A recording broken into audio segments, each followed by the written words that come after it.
लगेंगे। अपन स्टार्ट करेंगे third part. ठीक है, देखो फर्स्ट ऑर्डर रिएक्शन में क्या होगा कि जो रेट ऑफ रिएक्शन होगा प्रोपोर्शनल होगा first power of the concentration of reactant के। ठीक है, यहाँ पे होगा D R by D T के इंटू आर होगा। इंटीग्रेट करेंगे बच्चों, सब्स्टिट्यूट करेंगे वैल्यू को, रीअरेंज करेंगे यहाँ पे टाइम, ये सब तो ठीक है। इस सब में सबसे इंपॉर्टेंट आ गया ये जो फर्स्ट ऑर्डर रिएक्शन होगा उसको लिखेंगे K is equal to 2.303 log R not upon R. ठीक है, यहाँ पे ग्राफ बनाएंगे log R not versus R versus T का, तो स्लोप मिलेगा के अपॉन 2.303 आर। इसके एग्जांपल इंपॉर्टेंट है बच्चों, हाइड्रोजन ऑफ इथेन एग्जांपल होगा फर्स्ट ऑर्डर रिएक्शंस का। ठीक है, नेचुरल और आर्टिफिशियल रेडियोएक्टिव डीके जो होता है अनस्टेबल न्यूक्लियाई का, ये भी फर्स्ट ऑर्डर काइनेटिक्स होगा। ठीक है, अब यहाँ पे देखो स्लोप हो रहा है माइनस के, यहाँ पे स्लोप है कि अपॉन 2.303। अब जो बच्चों L N R versus T का ग्राफ बनाओगे तो स्लोप माइनस के मिलेगा। यदि T versus log R not by R का ग्राफ होगा तो स्लोप के अपॉन 2.303 आर होगा। रेट जो डिकम्पोजिशन होगा N2O5 और N2O का, ये भी कुछ एग्जाम्पल होते हैं फर्स्ट ऑर्डर रिएक्शंस के। अब कंसिडर करेंगे typical first order gas phase reactions का, तो P1 इनिशियल प्रेशर होंगे, P टोटल प्रेशर होगा, रेट इक्वेशन के डिराइव्ड होगा, PT is equal to PA plus PB plus PC होगा। ये सब पार्शियल प्रेशर होंगे ABC के, एक्स एटम डिक्रीज होगा प्रेशर में टी टाइम में, और 1 mole of H B being formed होगा। इंजीनियर प्रेशर भी क्या होगा 8 एक्स एटम में 2.303 by T log P initial upon 2 P initial minus P T होगा, is equal to 2.303 upon T log P initial upon 2 P initial minus P T होगा बच्चों। ठीक है, अब बच्चों यहाँ पे हाफ लाइफ क्या होगा, हाफ लाइफ होता है जिसमें concentration of reactant reduce to 1 half होगा इनिशियल कंसंट्रेशन के। यहाँ पे T half A not upon 2 K होगा, टी हाफ जो होगा जीरो ऑर्डर का वो डायरेक्टली प्रोपोर्शनल होगा इनिशियल कंसंट्रेशन ऑफ रिएक्टेंट के इनवर्सली प्रोपोर्शनल होगा रेट कांस्टेंट के। और फर्स्ट ऑर्डर रिएक्शंस के बारे में बात करेंगे बच्चों, तो टी हाफ होता है 0.693 बाई के होगा। बच्चों ये देखा गया कि जो फर्स्ट ऑर्डर रिएक्शंस होंगे हाफ लाइफ जो होगा कांस्टेंट होगा, इंडिपेंडेंट होगा initial concentration of reactant species के। जो half life first order reaction होता है रेडली कैलकुलेटेड होगा, rate constant and vice versa. Zero order में तो T half A not upon 2 के डायरेक्टली प्रोपोर्शनल टू कंसंट्रेशन है, फर्स्ट ऑर्डर रिएक्शन में इंडिपेंडेंट ऑफ आर नॉट है बच्चों। ठीक है, अब यहाँ पे ऑर्डर है रिएक्टेंट टाइप है, ऑर्डर है 0 1 है रिएक्टेंट से प्रोडक्ट, रिएक्शन से प्रोडक्ट हो गया। D R by D T minus K होगा, minus D upon D R होगा, K two R T R not minus R होगा, ई की पावर माइनस के टी होगा। ठीक है, R versus T, L N versus T का straight line plot होगा, half life R A not upon 2 K L N 2 by K होगा। Concentration time inverse mole intrinsic inverse, ये time inverse या second inverse होगा। ठीक है, अब बात करेंगे अपन ऑर्डर ऑफ रिएक्शन जो होता है वो अल्टर होगा कंडीशंस के। बहुत सारे रिएक्शन जो कि ऑबे करते हैं फर्स्ट ऑर्डर रेट लॉ को, वो हाई ऑर्डर रिएक्शन जैसे हाइड्रोलिसिस ऑफ इथाइल एसीटेट होता है बच्चों, जो कि केमिकल रिएक्शन होगा with in HI acetate and water.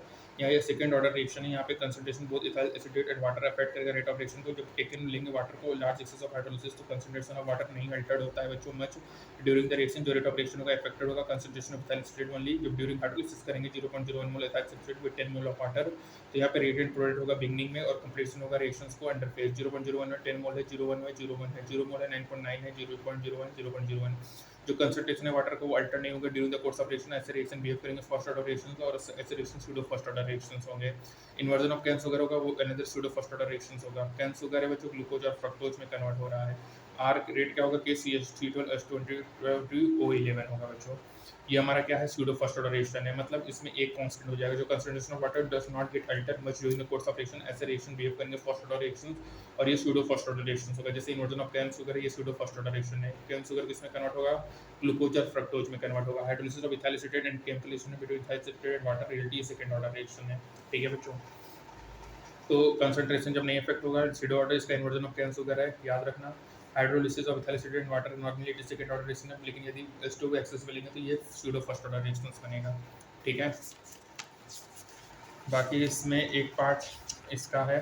ठीक है, और इसको बाद बच्चों अपन बात करेंगे टेम्परेचर डिपेंडेंसी के बारे में। ठीक है, तो यहाँ पे देखो बहुत सारे केमिकल रिएक्शन एक्सट्रेटेड होंगे जो अपन टेम्परेचर को बढ़ाएंगे। जैसे डिकम्पोजिशन ऑफ N2O5 होगा तो टाइम टेकन होगा half original amount of material decompose होगा 12 मिनट में 10 डेज एट 0 डिग्री सेल्सियस। तो जो मिक्सचर होगा पोटेशियम परमैंगनेट का एक्सिलिक एसिड का पोटेशियम परमैंगनेट का डीकलराइज होगा at high temperature then at lower temperature. और ये देखा गया कि with rise of temperature by 10 degree जो रेट कॉस्ट होगा नियरली डबल्ड होगा। जो टेम्परेचर डिपेंडेंसी होता है रेट ऑफ केमिकल रिएक्शन को एक्यूरेटली एक्सप्लेन्ड है आर्हेनियस इक्वेशन के द्वारा, जो कि proposed Dutch chemist one half Swedish chemist Arrhenius provide किया है फिजिकल जस्टिफिकेशन एंड इंटरप्रिटेशंस के।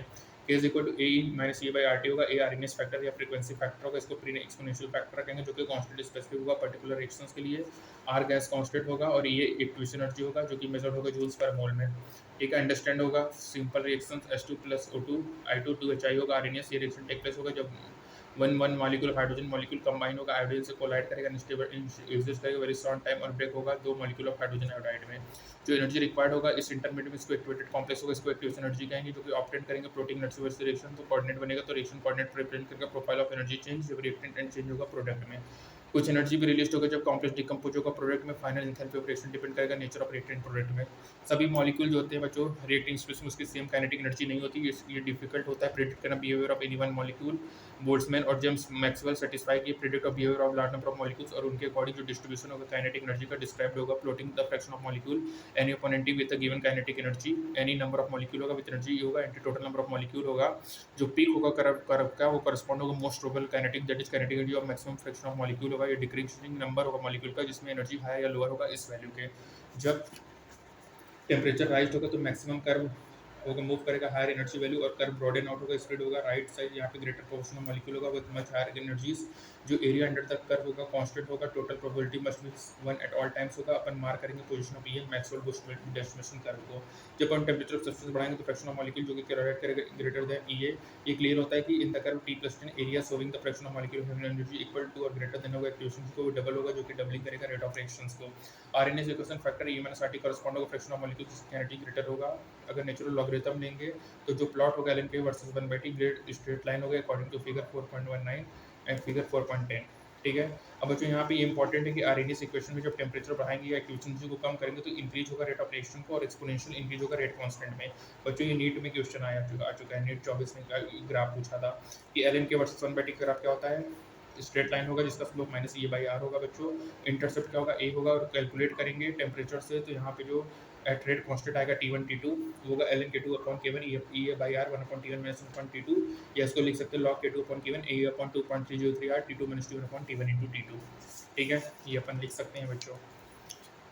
ठीक है, तो बच्चों ये हमारा थर्ड पार्ट यहीं तक रहेगा। लॉग K2 अपॉन K1 ई upon 2.303 T2 minus T1 upon T1 into T2 ये लिख सकते हो। तो उसके बाद इसका स्लोप याद रखना कि L N K versus 1/t slope होगा, इंटरसेप्ट होगा एल एन ए होगा, slope minus A by R होगा बच्चों। इंटरसेप्ट क्या होगा एल एन ए होगा, slope minus A by R होगा, स्लोप में इंटरसेप्ट एल एन होगा। टेम्परेचर बढ़ाएंगे एक्टिवेशन कम करेंगे तो रेट ऑफ रिएक्शन बढ़ेगा और एक्सपोनेंशियल इंक्रीज होगा रेट कांस्टेंट है बच्चों। बच्चों ये भी इंपॉर्टेंट है 10 + 10 रिएक्शन ऑफ मॉलिक्यूल ग्रेटर होगा डबलिंग होगा रेट ऑफ रिएक्शन को। ठीक है, प्लॉट करेंगे तो अपन को स्ट्रेट लाइन मिलेगा बच्चों।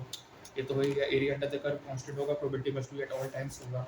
ठीक है बच्चों, पीक करस्पॉन्ड करेगा मोस्ट प्रोबेबल काइनेटिक एनर्जी होगा जिसमें kinetic maximum fraction of molecule होगा। जो एनर्जी रिक्वायर्ड होता है इंटरमीडिएट एक्टिवेटेड कॉम्प्लेक्स होगा उसको एक्टिवेशन एनर्जी कहेंगे। के होगा A E minus E by R T होगा, ए आरएनएस फैक्टर या फ्रीक्वेंसी फैक्टर होता है बच्चों। ए क्या होगा आरएनएस फैक्टर या फ्रीक्वेंसी फैक्टर को जिसको एक्सपोज करेंगे, जिसको प्री एक्सपोनेंशियल फैक्टर भी कहते हैं। कांस्टेंट स्पेसिफिक होगा पर्टिकुलर रिएक्शंस के लिए। आर गैस कांस्टेंट है, ई एक्टिवेशन एनर्जी है बच्चों जो कि मेजर्ड होगा जूल्स पर मोल में। ठीक है, और बच्चों ये है कि रेट ऑफ रिएक्शन टेम्परेचर यदि 10 डिग्री बढ़ाएंगे तो रेट कांस्टेंट नियरली डबल्ड होगा, जो कि आरएनएस ने बताया था बच्चों। उसके बाद स्यूडो फर्स्ट ऑर्डर रिएक्शन में याद रखना इन्वर्जन ऑफ गैस शुगर होगा, जैसे नॉर्मलिटी है hydrolysis of ethyl acetate in water बच्चों। ये नॉर्मली सेकंड ऑर्डर रिएक्शन, लेकिन जब वाटर को एक्सेस लेंगे तो ये स्यूडो फर्स्ट ऑर्डर रिएक्शन बन जाएगा बच्चे। ठीक है, उसके बाद zero order reaction directly proportional A0 upon 2 K होगा। फर्स्ट ऑर्डर पता है इंडिपेंडेंट होगा R0 के बच्चों। ठीक है, A0 अपॉन 2 के 0.693/K होगा बच्चों। ठीक है, तो बच्चों यहाँ पे हमारा ये थर्ड पार्ट कंप्लीट हुआ। नेक्स्ट टर्म में अपन बात करेंगे इफेक्ट ऑफ कैटलिस्ट के बारे में और कोलिजन थ्योरी के बारे में, और इस चैप्टर को बाइंड अप करेंगे फोर्थ पार्ट में। थर्ड पार्ट में यहीं तक रहेगा। लॉग K2 अपॉन K1 बच्चों ये slope minus E by R intercept L N A याद रखना। L N K versus 1/t ये नीट 2024 में क्वेश्चन आ चुका है बच्चे। नीट 2024 का आप देखोगे तो ये क्वेश्चन आया हुआ है बच्चों। ठीक है, स्ट्रेट लाइन मिलेगा जो प्लॉट होगा। तो बच्चों अपन यहीं तक रखते हैं। नेक्स्ट टर्म में अपन इस चैप्टर को बाइंड अप करेंगे। तब तक के लिए बच्चों thank you, stay tuned for further updates. Thank you so much बच्चों।